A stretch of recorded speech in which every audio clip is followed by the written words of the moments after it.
மே தினத்தை முன்னிட்டு ஊழல் தடுப்பு சர்வதேச கவுன்சில் திருவள்ளூர் மாவட்டத்தின் சார்பாக மீஞ்சூர் பஜார் வீதியில் பொதுமக்களுக்கு நீர்மோர், தர்பூசணி, வெள்ளரி ஆகிய கோடையை தணிக்கும் இயற்கை உணவுகள் வழங்கப்பட்டது.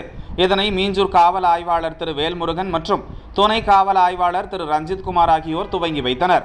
மேலும் காவல்துறை காவலர்கள் கலந்து கொண்டனர்.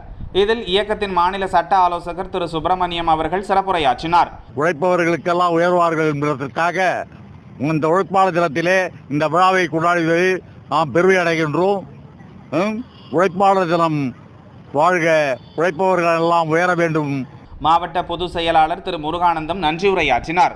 மே தினத்தை முன்னிட்டு மோர் மற்றும் பழக்கனிகள் தரப்பட்டது. இதில் சிறப்பு விருந்தினராக நமது காவல்துறை அதிகாரிகளும் நமது மாநில சட்ட ஆலோசகர் திரு சுப்பிரமணியம் சார் ஐயா அவர்கள் கலந்து கொண்டதில் மனமகிழ்ச்சி அடைகிறேன். மேலும் நமது நிர்வாகிகள் மற்றும் இயக்கத்தின் உறுப்பினர்கள் அனைவரும் கலந்து கொண்டதில் மிகவும் மகிழ்ச்சி அடைகிறோம். மேலும் இதில் பணிபுரியும் திரு அருள், திரு சீனிவாசன், திரு பாஸ்கர், திரு ராஜா, திரு முருகேசன், திரு கணேசன், திரு குமார், திரு பிரசாத், திரு ஜெகன், திரு நோவா, திரு சாலமோன் ஐயா, திரு பூபாலன், திரு ஆதம் பாஷா, மனித உரிமை இயக்கத்தின் மகளிரணி செயலாளர் திருமதி செல்வி ஆகியோர் கலந்து கொண்டு விழாவை சிறப்பித்தனர்.